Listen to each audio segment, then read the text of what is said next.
Have you ever experienced a moment so unexpected, so deeply personal, that it redirected the entire course of your life?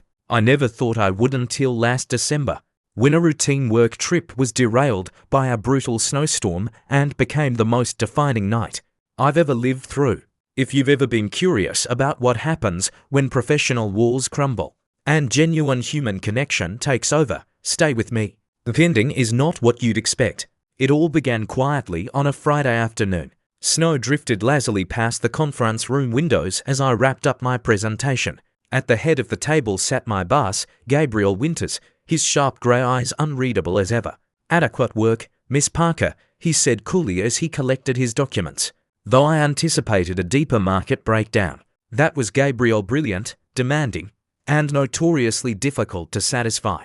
At 38, he was widely regarded as one of the sharpest marketing minds in the field, and just as widely known for his emotional distance. His expectations were relentless, his critiques precise, and his presence commanding. People tolerated his intensity because his talent made it worthwhile. What most of the office didn't know, what only I knew from managing his schedule for 2 years, was the man behind the reputation. A devoted single father who reshuffled high-stakes meetings to attend his daughter Lily's school performances.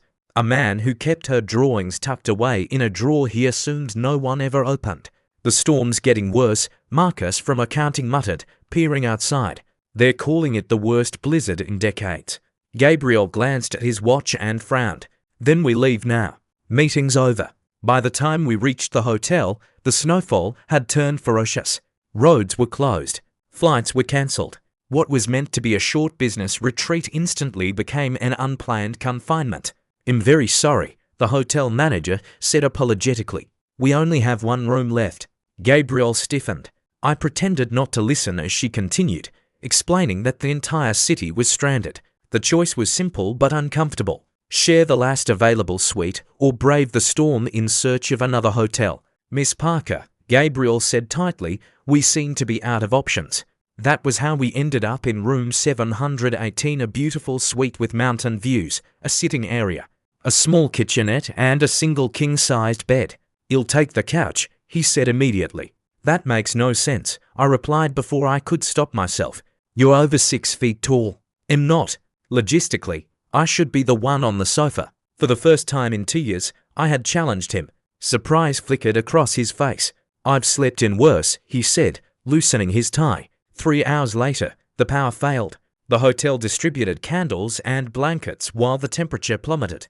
The wind outside battered the windows, and by candlelight, Gabriel looked different, less like a formidable executive and more like a worried father, repeatedly checking his phone for signal. "No luck?"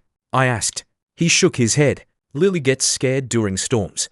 She'd want to know you're safe too," I said softly. He met my eyes. Really met them, yes. She would. By midnight, the cold had become unbearable. "This is ridiculous," he said finally. "The bed is big. We're adults. Survival outweighs etiquette." We lined the bed with pillows like a fragile border, fully clothed and rigid on opposite sides. "Good night, Miss Parker," he said formally. "Emma," I corrected.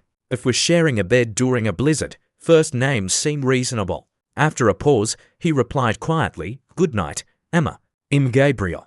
I fell asleep to the storm and the steady rhythm of his breathing, unaware that nothing would ever be the same again. I woke before dawn, confused by the warmth behind me. The pillow barrier was gone. In our sleep, we'd drifted together. His arm rested around my waist, his breath warm against my neck. Panic flared, then something else. Comfort. Safety. When I tensed, his arm tightened slightly. "Emma," he murmured, half asleep. "I'm sorry," I whispered. "The pillows, don't," he interrupted. "It's freezing." This is practical. A very Gabriel explanation. Neither of us moved. To break the tension, I asked about Lily. He softened instantly, telling me about her curiosity, her love of insects, her campaign for a pet tarantula. We talked for hours, not as boss and assistant, but as two people. He spoke of losing his wife, of promising Lily she would always feel loved.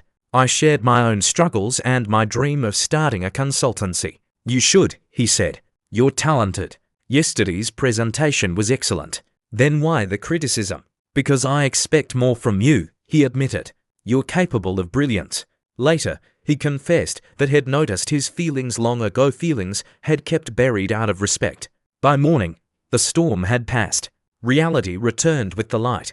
We were still boss and assistant, and nothing was simple. When I tried to dismiss the night as a blizzard-induced anomaly, he stopped me. Is that what you want?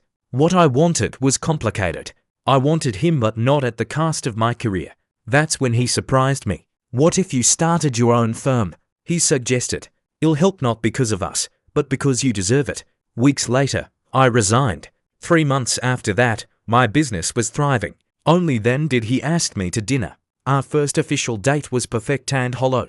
We're trying too hard, he said. We lost what made that night real. So we started over. Honestly. Imperfectly. I met Lily properly. She adored me. He watched us with equal parts joy and fear. From there, life unfolded naturally. Shared meals, movie nights, quiet confidence growing between us. A year after the storm, on another snowy evening, Gabriel asked me to join his family forever. Looking back, I still marvel at how everything began with a blizzard, one bed, and the courage to let our defenses fall.